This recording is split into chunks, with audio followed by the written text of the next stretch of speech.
Creative কম্পিউটারের পক্ষ থেকে শুভেচ্ছা। প্রিয় শিক্ষার্থী, যারা মাইক্রোসফট পাওয়ার পয়েন্টে কাজ করেন তাদের জন্য আজকের এই টিউটোরিয়ালটি খুবই গুরুত্বপূর্ণ। তো লক্ষ্য করুন, আমার এখানে একটি প্রেজেন্টেশন দেখতে পাচ্ছেন। এখন এই প্রেজেন্টেশনের অধীনে লক্ষ্য করুন, এখানে একটা, দুইটা, তিনটা, চারটা স্লাইড রয়েছে এবং প্রথম যে স্লাইডটি আপনারা দেখতে পাচ্ছেন এখানে ইন্ট্রোডিউস, এখানে কিছু আপনার লোগো রয়েছে এবং আরও কিছু বিস্তারিত। প্রিয় শিক্ষার্থী, এবার দ্বিতীয় স্লাইডে লক্ষ্য করুন, এখানে একটি টেবিল রয়েছে। আবার তৃতীয় যে স্লাইডটি, এখানেও একটি টেবিল রয়েছে। এবার সর্বশেষ যে স্লাইডটি, এখানে কিছু পিকচার দেয়া আছে। তো আপনি যদি এমত অবস্থায় আপনি চান যে প্রতিটি, যেমন এখানে দুইটা টেবিল মিলিয়ে একটি সেকশন হবে, এখানে ইন্ট্রোডিউস এটার একটা সেকশন, এইভাবে এখানে ছবির একটা স্লাইড আছে, এটা একটা সেকশন হবে। তো প্রিয় শিক্ষার্থী, আজকে আমি আপনাদের দেখাবো এই সেকশন আপনারা কিভাবে তৈরি করবেন। তো এই জন্য লক্ষ্য করুন, আপনি প্রথমে যে কাজটি করবেন, আমি প্রথমে ইন্ট্রোডিউস অর্থাৎ প্রথম যে স্লাইডটি রয়েছে এখানে এই অংশে রাইট বাটন ক্লিক করব। এবার প্রিয় শিক্ষার্থী, এখানে যে পপ আপ মেনুটি আসলো সেক্ষেত্রে আপনি অ্যাড সিলেকশনে ক্লিক করুন। তো এখানে লক্ষ্য করুন, একটি রিনেম সেকশন অর্থাৎ আমার যে বর্তমানে যে এখানে সেকশন তৈরি করছি এই যে স্লাইডটির উপর এখানে রিনেম করে নিব। যেমন আমি এখানে টাইপ করলাম ইন্ট্রোডিউস।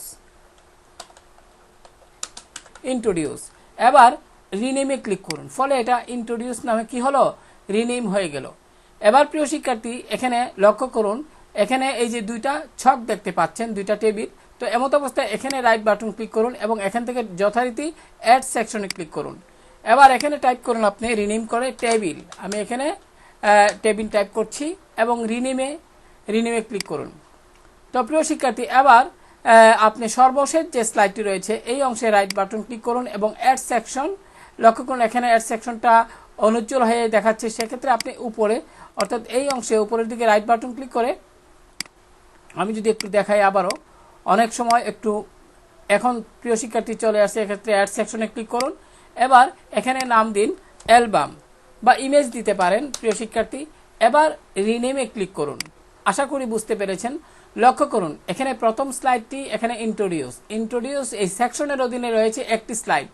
তারপরে আপনার এখানে টেবিলের অধীনে আছে এখানে কয়টা, দুইটা স্লাইড, সেখানে টেবিল তৈরি করা আছে এবং সর্বশেষ যে স্লাইডটি আছে এখানে একটি মাত্র স্লাইড রয়েছে। প্রিয় শিক্ষার্থী, এবার আমি যদি আপনাদের দেখাই ইন্ট্রোডিউস, এখানে ক্লিক করুন, ফলে এটি হাইট হয়ে যাবে। তারপর এখানে টেবিল হাইট হয়ে যাবে, ইমেজ এখানে হাইট হয়ে যাবে।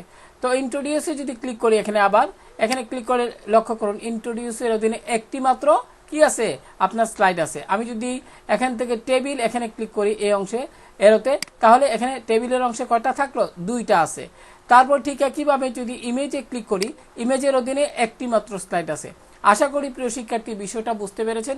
এইভাবে আমরা কি করতে পারি, আমাদের প্রেজেন্টেশনে থাকা অনেকগুলো স্লাইডকে সেই বিষয়ের উপর ভিত্তি করে, অর্থাৎ প্রেজেন্টেশনটি যে বিষয়ের উপর আপনার স্লাইডটি যে বিষয়ের উপর আপনি তৈরি করেছেন ওই এরকম স্লাইডের বিষয়ের উপর আপনারা প্রতিটি স্লাইডকে আপনারা সেকশনে বিভক্ত করতে পারবেন।